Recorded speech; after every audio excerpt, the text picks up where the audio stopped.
अगर आप भी चाहते हैं कि SS फिल्म्स मोतिहारी के ऑडियो वीडियो सबसे पहले आप तक पहुंचे, तो इस चैनल को सब्सक्राइब करें और साथ ही बेल आइकन को दबाना ना भूलें। Presented by SS Films।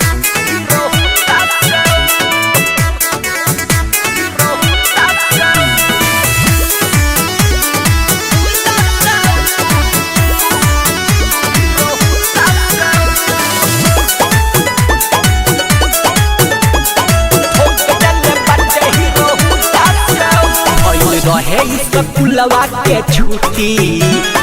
दूर दिल बाटे स्कूटी दूर दिल बाटे रहे स्कूलवा के छुट्टी दूर दिल बाटे स्कूटी पहले रहे वो पीछा ओढ़नी गिर गई नीचा पहले रहे वो पीछा ओढ़नी गिर गई नीचा टिक्का पहले रहे बुंदा से कम नहीं रहे कौनो बुंदा से ठोक देले बाटे हीरो बुंदा से आले कम नहीं रहे कौनो बुंदा से ठोक देले बाटे हीरो बुंदा से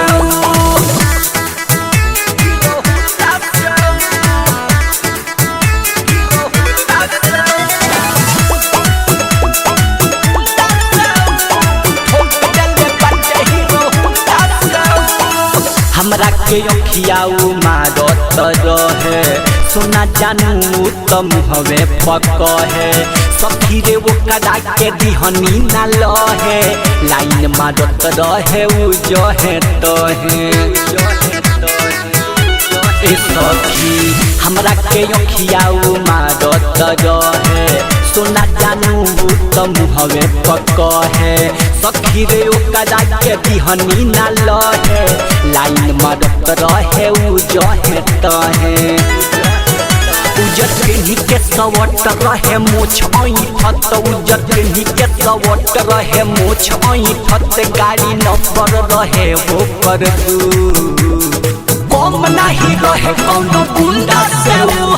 ठोक देले बाटे हीरो गुंडा से आले कम नहीं रहे कौनो गुंडा से ठोक देले बाटे हीरो गुंडा से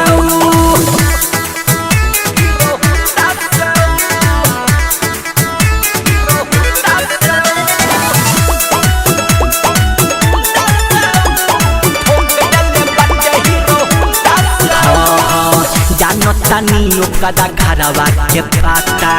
संजय सादा बियो कर नाम हो बुझाता साथ रहे भरत भोजपुरिया सौरवेश्वरिया के गेंग का हलाता तानियो कदा घरवा के पाता संजय सादा बियो कर नाम हो बुझाता साथ रहे भरत भोजपुरिया सौरवेश्वरिया के गेंग का हलाता रहे जिला चंपारण छौड़ा रहे ना साधारण रहे जिला चंपारण छौड़ा रहे ना साधारण बाल रखले बाला वंडा जसू कम नहीं रहे कौनो गुंडा से ठोक देले बाटे हीरो गुंडा से आले कम नहीं रहे कौनो गुंडा से ठोक देले बाटे हीरो गुंडा से Saurabh digital recording studio Patna.